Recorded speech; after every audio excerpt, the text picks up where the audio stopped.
আজকে তো সুরমা মাছ দিয়ে কচু ছড়া দিয়ে রান্না করছি, কচুর মুখী আর কি আমরা বলি কচু ছড়া। কচুর মুখী দিয়ে রান্না করছি। আর এখানে রান্না করছি পোয়া মাছ ভুনা করছি মরিচ বাটা দিয়ে। আর এরকম পোয়া মাছ ভুনা করে যদি ধনিয়া পাতা উপর দিয়ে খেতে অনেক মজা লাগে। আসসালামু আলাইকুম, কেমন আছেন সবাই? আশা করি যে যেখান থেকে দেখছেন সবাই অনেক ভালো আছেন।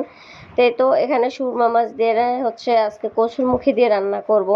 তো এখানে সুরমা মাছ আমি 5 পিস নিছি, এখন হলুদ লবণ মেখে নিব। আর যেহেতু আমার ছেলে আর আমার মেয়ে তো খাবে না সুরমা মাছ, আর আপনাদের ভাইয়ারা আমার জামাইয়ের অনেক পছন্দ করে সুরমা মাছ। ও বলে এই সুরমা মাছের থেকে না ইলিশ মাছের একটা সুন্দর গ্রান আসে, আসলেও খেতে ভালো লাগে, আমার কাছেও ভালো লাগে। তো এখানে তো পেঁয়াজ কাঁচামরিচ একটু ভেজে আমি এখন একটু রসুন বাটা দিয়ে দিলাম আর একটু জিরা বাটা দিয়ে দিলাম। আর এখানে হলুদ মরিচ লবণ দিয়ে দিব, দিয়ে এখন একটু মশলাটা একটু কষিয়ে আমি এর সাথে কচুরমুখীগুলো দিয়ে দিব। আর একটা বলি, কচুরমুখী কিন্তু কেউ হাত দিয়ে ধুবেন না, হাত দিয়ে ধুলে অনেক চুলকায়। তো আমি হাত দিয়ে ধুই নাই, আমার শাশুড়ি মেয়ে সবসময় কচুরমুখীগুলো কেটে দেন, মা আবার ভালোই কাটাকুটা করতে পারে, পছন্দ করে উনি কাটাকুটা। আর আমি রান্না করি তো আর কি। তো আমি একটা কাঁটা চামচ ছিল, ওই চামচ দিয়ে আমি কচুরমুখীগুলো ধুয়ে নিছি, কারণ আমি ধরতে পারি না, আমার হাত অনেক চুলকায়। তো একটু কষিয়ে আমি পানি দিয়ে দিলাম। আর কচুরমুখীতে একটু পানি বেশি দেওয়া লাগে, দেখা যায় পরবর্তীতে একটু ঝোলও থাকে না, ঝোল একদম কমে যায়। তারপরেও আমার শাশুড়ি মা বলতেছিল যে ঝোল কম ছিল, আর একটু ঝোল থাকলে ভালো হতো। তো এই যে বড় কাঁসার আমি মাছগুলো দিয়ে দিছি, মাছগুলো তো ভেজে রান্না করলে খেতে বেশি ভালো লাগে।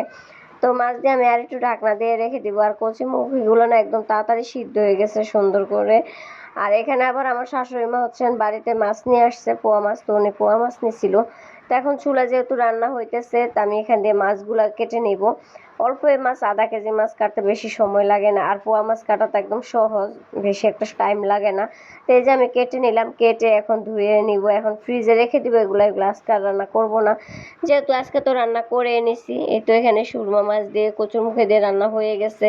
আর খেতে কিন্তু অনেক মজা লাগে, অসাধারণ লাগে। আর সুরমা মাছ কিন্তু আপনারা যে কোনো তরকারি দিয়ে খেতে পারেন, ভালো লাগে। ভুনা করেও খেতে পারেন, কোনো অসুবিধা নাই, শুধু ভাজিও খেতে পারেন, যে কোনো তরকারি দিয়ে ভালো লাগে। আর আপনাদের ভাইয়া বাজারে গেলে বলে যে করছে সুরমা মাছ নিয়ে আইও, তো আর কি সুরমা মাছ নিয়ে আসি গেলেই আমি। তো এখানে আবার পোয়া মাছ ভুনা করছিলাম।